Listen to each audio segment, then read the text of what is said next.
ಏನು ಮಾತಾಡ್ತೀವಿ? ನೀನು ನಾಳೆ ಮುಂಜಾನೆ ಇಂಗ್ಲೀಷ್ ಮಾತಾಡ್ಬೇಕು, ಹೌದಲ್ಲ? ಇಂಗ್ಲೀಷ್ ಮಾತಾಡ್ಬೇಕಂದ್ರೆ ನಾಳೆಲಿಂದ ಊಟ ಮಾಡಿದ ಮೇಲೆ ಅರ್ಧ ಗಂಟೆ ಏನು ಮಾಡಬೇಕು? ಕೋಚಿಂಗ್ ಮಾಡಬೇಕು. ಹಾಂ, ನಾನು ಹುಡುಗಿದ್ದಾಗಲಿದ್ದ ನಾನು ಓದ್ಕೊಂತೀನಿ ಅಂತಂದರೆ ನಮಗೆ ಓದ್ಕೊಂಬಾಗ ಕೂಡ ನಮಗೆ ಅನುಕೂಲ ಇಲ್ಲ. ಆವಾಗ ಭಾಳ ಕಷ್ಟ, ಹೌದಾ? ಆ ಕಷ್ಟದಾಗ ಓದ್ಕೋಬೇಕು. ಕೂತ್ಕೊ. ಆ ಕಷ್ಟದಾಗ ಓದ್ಕೋಬೇಕಂದ್ರೆ ನಮಗೆ ಏನಿಲ್ಲ, ಮನೆ ಇಲ್ಲ, ಊಟ ಇಲ್ಲ, ಕಷ್ಟ ಇಲ್ಲ, ದುಡ್ಡಿಲ್ಲ, ಸಂಪಾದನೆ ಇಲ್ಲ, ಸಹಕಾರ ಇಲ್ಲ.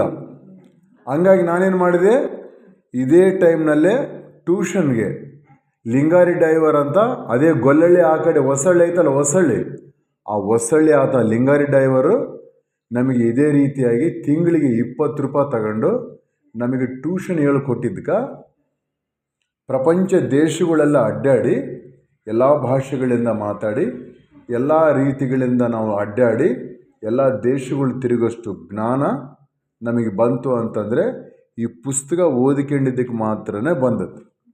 ಇಲ್ಲ ಅಂತಂದರೆ ಅಕ್ಷರ ಜ್ಞಾನ ಇಲ್ಲದ್ರೆ ಮನುಷ್ಯನ ಯಾಕೂ ಕೆಲ್ಸಕ್ಕೆ ಬರಲ್ಲ.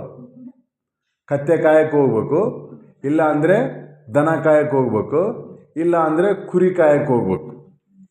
ಕುರಿ ಕಾಯಕ್ಕೆ ಹೋಗ್ತೀಯಾ, ದನ ಕಾಯಕ್ಕೆ ಹೋಗ್ತೀಯಾ, ಕತ್ತೆ ಕಾಯಕ್ಕೆ ಹೋಗ್ತೀಯಾ? ಕುರಿ ಕೂಡ ಕಾಯಬಾರ್ದು, ಕುರಿ ಕಾಯಕ್ಕೆ ಹೋಗ್ಬಾರ್ದು, ಮನುಷ್ಯರನ್ನ ಕಾಯಬೇಕು. ಮನುಷ್ಯರನ್ನ ಕಾಯ್ಬೇಕಂದ್ರೆ ಏನು ಮಾಡ್ಬೇಕು? ನೀನು ಚೆನ್ನಾಗಿ ಏನು ಮಾಡಬೇಕು? ಓದ್ಕೋಬೇಕಂದ್ರೆ ಮಾಮೂಲಿ ಇಂಗ್ಲೀಷ್ ಕಾನ್ವೆಂಟ್ಗೆ ಹೋಗ್ತೀಯಾ, ಇಲ್ಲ ಮಾಮೂಲಿ ತೆಲುಗು ಕಾನ್ವೆಂಟ್ಗೆ ಹೋಗ್ತೀಯಾ? ಇಂಗ್ಲೀಷ್ ಕಾನ್ವೆಂಟ್ಗೆ ಹೋಗ್ಬೇಕಂದ್ರೆ ನಿಮ್ಮ ಅಮ್ಮಗೆ ಏನು ಹೇಳ್ಬೇಕು? ನೀನು ಆಧಾರ್ ಕಾರ್ಡ್ ತಗೊಂಬರ್ಬೇಕು. ಆಧಾರ್ ಕಾರ್ಡ್ ತಗೊಂಬ ಅಂತೇಳು. ನಿನಗೆ ಆಧಾರ್ ಕಾರ್ಡ್ ಮಾಡಿಸ್ತೀನಿ. ನಿನಗೆ ನಿನ್ನ ತಂಗಿಗೆ ಇಬ್ಬರಿಗೆ ಸ್ಕೂಲ್ಗೆ ಬಿಟ್ಬಿಡೋಣ. ಚೆನ್ನಾಗಿ ಓದ್ಕೋಬೇಕು.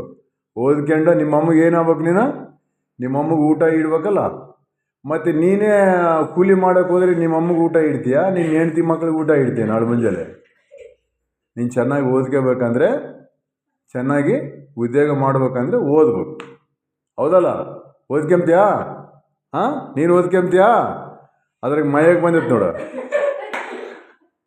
ಮಾರಮ್ಮ ಬಂದತಾ, ಸುಂಕಲಮ್ಮ ಬಂದತಾ, ಯಾಯಮ್ಮ ಬಂದತಾ ಮೈಯಾಗಮ್ಮ? ಏನಮ್ಮ ನೀನು ಓದ್ಕೊಂತೀಯಾ? ಎಲ್ಲರೂ ಓದ್ಕೇಳ್ರಿ, ಓದ್ಕೊಂಡು ಚೆನ್ನಾಗಿ ಬುದ್ಧಿವಂತರಾಗ್ರಿ, ಹೌದಲ್ಲ? ರೈಟ್.